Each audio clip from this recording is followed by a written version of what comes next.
So you guys have heard that Equifax got cyber attacked and the hackers stole 143 million American consumers' personal information. We're gonna go over 3 ways to protect yourself and your identity. Shall we begin?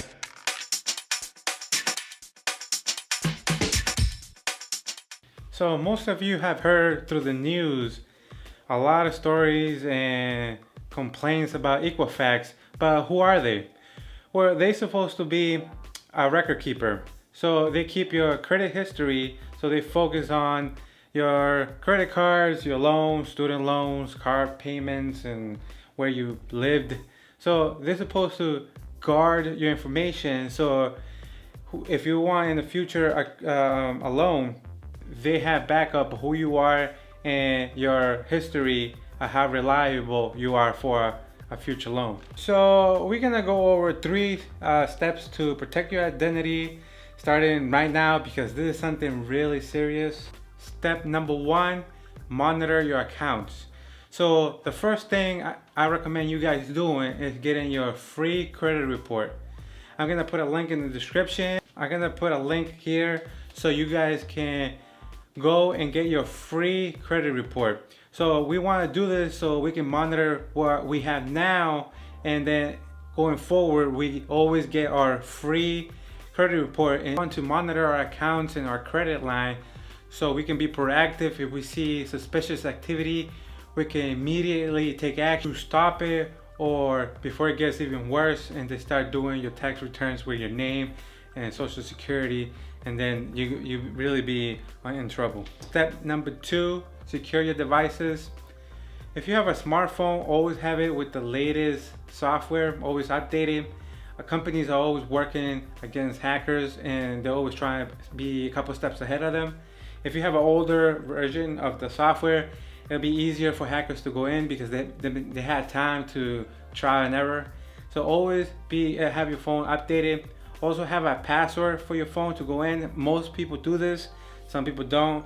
And also on your emails and your Amazon accounts or Netflix, always have a password and don't just let it be sitting.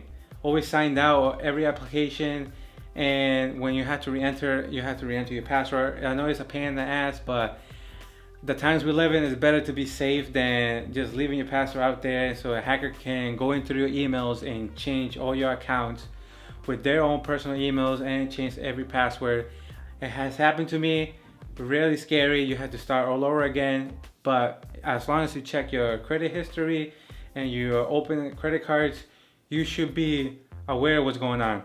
But remember, always keep that phone upgraded. And the step number 3 is to freeze and put a fraud alert on your credit. So to do this, you will have to go to each individual credit card bureau where you will request them to freeze your accounts, meaning that you can't open, or anybody else can't open, credit under your name and under your social security. It's a good idea if you think that you are a target, or were a target before. It's a good idea to have a freeze your accounts. But the thing is that it's gonna be a pain in the butt if you try and open a new loan, or if you wanna buy a house. If you have your account frozen, you have to go back and freeze them. It takes a couple of days, but by the time that you will try and make a move, buy that house or open that new business, you're gonna be too late. So to freeze your account, you have to pay a fee depending on the state you live. You have to check each bureau to see how much to charge. I know it's kind of like an insult that you have to pay these companies that take your information without letting you know, and now you have to pay them to protect yourself. The fraud alert is free. You just need to let one of the bureaus know that you're trying to put this alert, and the other 2 will follow. There's only 3 of them. I will put the number down in the description so you can call each bureau if you want to freeze your accounts. Also, we put in it around here so you guys can actually call. This is really important, guys. if you're trying to be financially free and they have your information, it's gonna be almost impossible to recover your identity after they take it. So this is almost like an alert for you guys to take action now. Don't wait before it's too late. Thank you guys for watching. Hopefully after watching this video, you guys take massive action to protect your identity, monitor your credit history, download it every year, and notice if any unsuspicious activity is going on.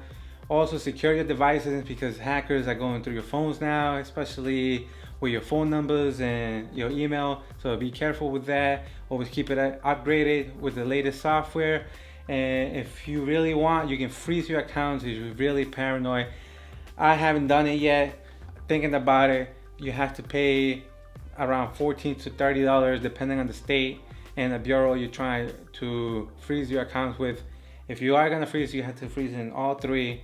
And if you want to do the fraud detection, it's free and you only have to contact one. Thank you guys, and remember to subscribe to the channel. Also give it a like if you like it. Follow me on Instagram and Facebook, also Twitter as Real Simple Chew. And always remember, keep it simple.